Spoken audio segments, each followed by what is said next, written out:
Eu atendi a uma ligação para o 911, vinda da minha própria casa. Sou policial e trabalho no turno da noite.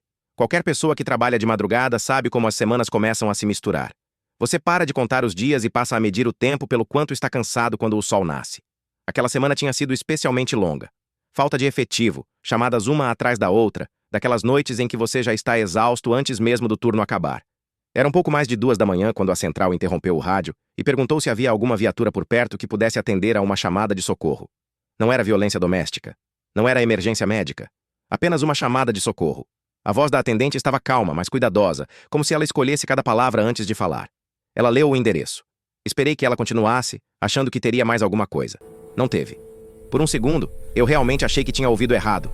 Eu estava funcionando no automático havia a semana inteira, e quando você está assim de cansado, o cérebro começa a pregar peças. Acionei o rádio e pedi que ela repetisse o endereço. Ela repetiu. Era a minha casa. Eu não era a viatura mais próxima da área, mas disse à central que iria atender mesmo assim. Houve uma breve pausa na linha, como se ela fosse perguntar se eu tinha certeza. Então me liberou e avisou que outra viatura também estava a caminho. Lembro de ficar sentado ali por um segundo, com o motor em marcha lenta, tentando me convencer de que não tinha ouvido o que ouvi. Eu moro sozinho, sem esposa, sem filhos, sem colegas de quarto. Sou o único com a chave, o único com o código. Não alugo quartos, não tenho família aparecendo sem avisar. Não havia ninguém que deveria estar dentro da minha casa. Eu dizia a mim mesmo que tinha que ser um engano, uma chamada desviada, uma falha no sistema. Qualquer coisa, menos a conclusão óbvia para a qual minha mente insistia em voltar. Porque se a chamada realmente tivesse vindo do meu endereço, então alguém tinha estado dentro da minha casa enquanto eu estava de serviço. E esse pensamento pesou no meu peito enquanto engatei o carro e comecei a voltar para casa. Avisei a central que seria o primeiro no local. Não esperei a outra viatura. Eu não deveria ter feito isso. Eu sabia disso até enquanto entrava na minha rua. Mas aquela não era apenas mais uma ocorrência. Era o meu endereço, a minha casa. Eu precisava saber o que estava acontecendo, e precisava saber agora. A rua estava silenciosa. Nenhuma luz acesa nas casas vizinhas. Nenhum movimento. Nada fora do lugar. Minha casa parecia exatamente como eu a tinha deixado. Estacionei algumas casas antes, por hábito, apaguei os faróis e fui andando devagar. Eu conseguia ouvir minhas próprias botas no asfalto mais altas do que deveriam. Cheguei à porta da frente e tentei a maçaneta. Trancada. Isso me fez parar por um segundo. Não porque fosse incomum, mas porque não era.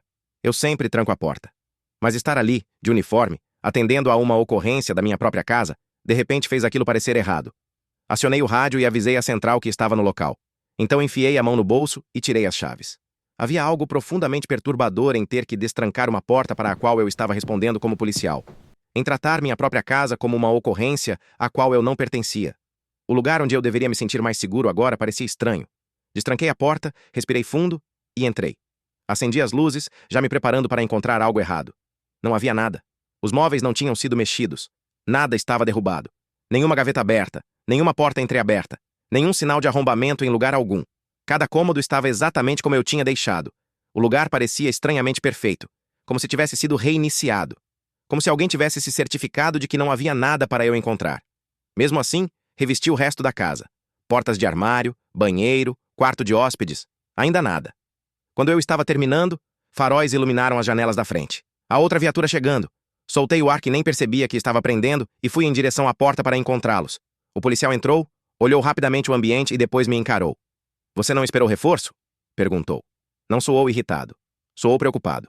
Como se houvesse um motivo para eu ter entrado sozinho. A central informou que o endereço era... Ele leu.